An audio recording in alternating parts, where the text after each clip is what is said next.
Сәлем достар, сіздермен бірге оңай каналы. Бүгінгі видеода біз сізге адамдарды оңай түсінуге көмектесетін 5 ерекше құпиямен бөлісеміз. Көптеген адамдар айналасындағылардың шынайы ойлары мен сезімдерін түсінуге тырысады, бірақ әркім бұған қол жеткізе бермейді.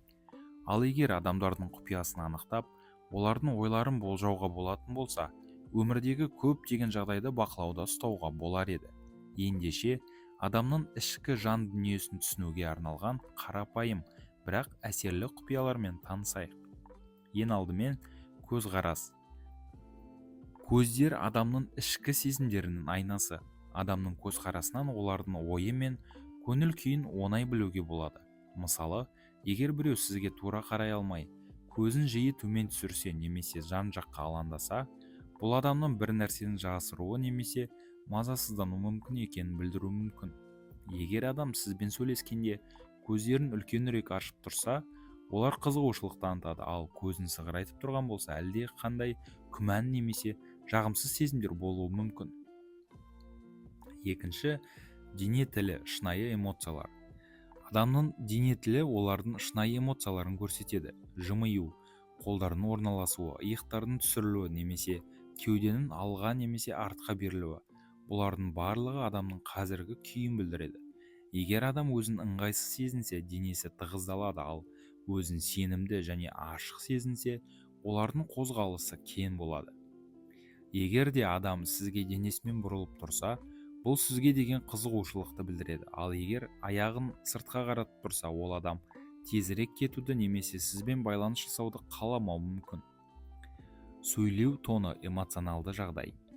Адамдардың қалай сөйлейтіні олардың эмоционалды жағдайын анықтауға көмектеседі.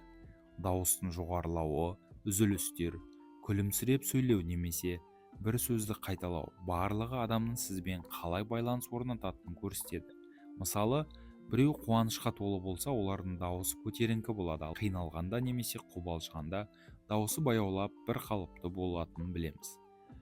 Егер біреу бір сөзді қайта-қайта қайталап тұрса, ол адам осыған ерекше мән беріп тұрған болуы мүмкін. Төртінші, әдеттен тыс мінез-құлық. Егер біреу әдеттегіден өзгеше әрекет ете бастаса, бұл олардың бойында ерекше сезім немесе ой бар екенін білдіреді. Бұл адам сіздің қасыңызда толқыса немесе мазасызданса, олардың қозғалысы өзгереді.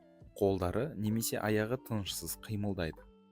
Біреудің мінез-құлқы әдеттегіден өзгеше болса, оларға сұрақ қойып, не ойлап тұрғанын анықтауға тырысыңыз.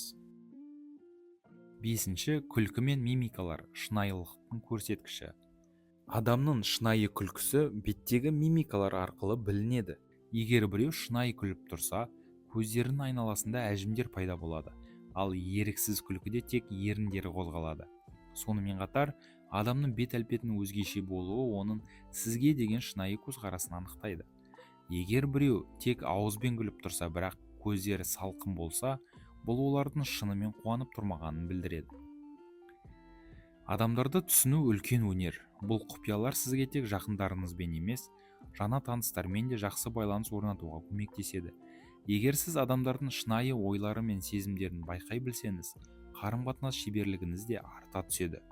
Айналаңыздағы адамдардың дене тіліне, көзқарасына, сөйлеу ырғағына назар аударып, олардың шынайы эмоцияларын түсініп көріңіз.